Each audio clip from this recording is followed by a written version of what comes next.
I guess I'll start off by telling you guys a little bit about myself. Maybe some of you have figured it out just from looking at me, but I'll tell you anyways. I come from a really rough inner city gang neighborhood. You thought it was a gay rodeo, but no, yeah, where I grew up was pretty scary. Some of you might have seen it on the news. Jane and Finch.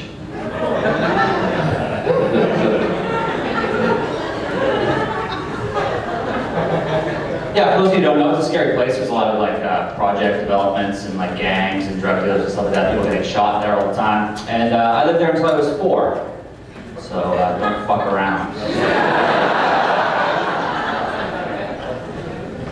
I did live when I was pretty young, but I do remember it being pretty scary. I remember one incident in particular. It was with my mom, and we were grocery shopping. It was pretty fun. She was pushing me out of the store or in the cart. And then this like gangster thug dude came out of nowhere. And he stops the car and he's like, "Yo, you lost?"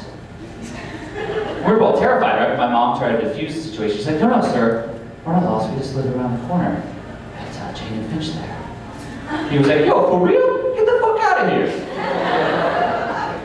So we moved to Oshawa. The one thing that's kind of sad about living downtown is the homeless problem. In Toronto, it's kind of alarming. And but I kind of got into it with one of these guys. Some of these guys are pretty aggressive. And I kind of got into it with one of these guys the other night. I was walking home. It was really late, and I accidentally woke him up when I tripped over him. And he got really angry, but he still wanted to ask me for money, but he asked in this really aggressive way. He's like, "You spare me some change, cocksucker." Which I thought was a little harsh. What I do in the privacy of my own home is my own business. Can't help it, I'm flexible. You could have sucked somebody else's dick, that's disgusting.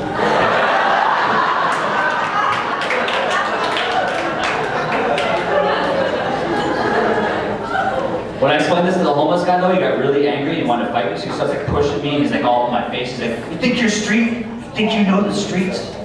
And I was like, "Buddy, no bad breath now." As far as the street goes, I know enough not to sleep on one. I do know a lot about fluffy duvets and pillows, though.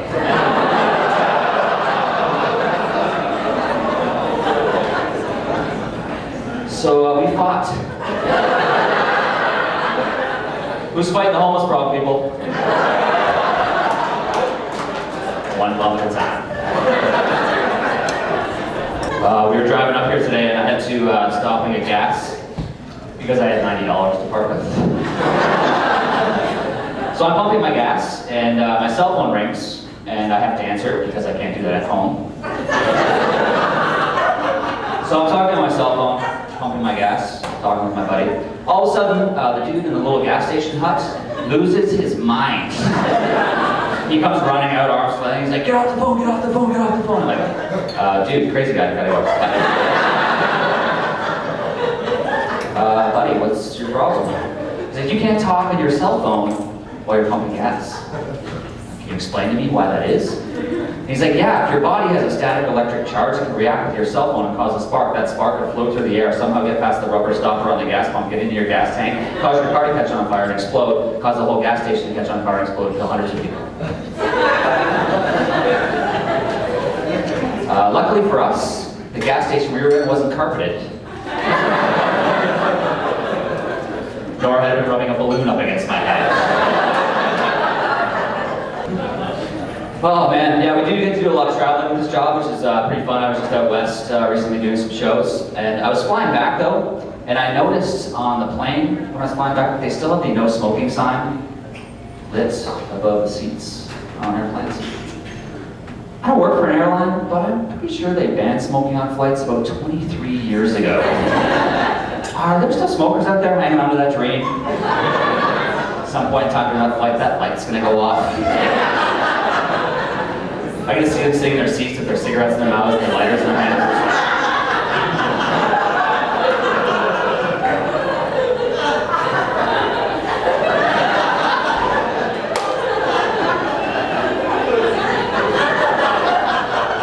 Fuck. It never goes off. And really, if this is the be-all and end-all deterrence What's the lit overhead sign on an airplane? Could I maybe suggest no hijacking sign?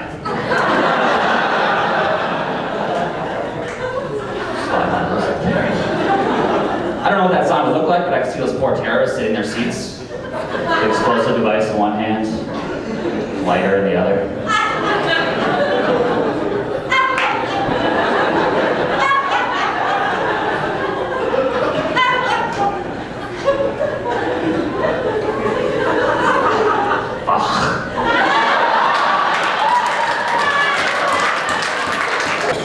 But I think I had this really awesome experience with a girl just a couple weeks ago. I was out at a bar with some buddies, but I met this girl, and we sat down, we started having this conversation. It was great. We were talking about all these awesome topics. But then somehow birth control came up.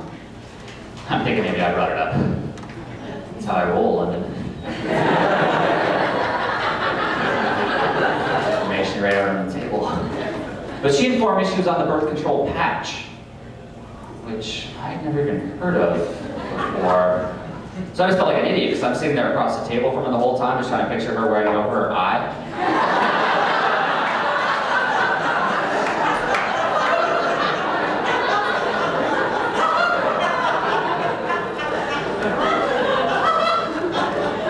Arr.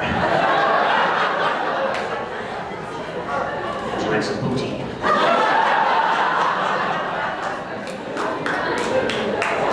Apparently that's not how it works. Although that would be very successful with me, I think. But I do see a problem with this product from a guy's standpoint of view. Maybe some of you guys will agree with me. You're out, much like I was, at a bar. You meet that special girl, things kind of click. She decides to take you back to her place, things get kind of hot and heavy on the couch, clothes are coming off. You're doing a little bowling.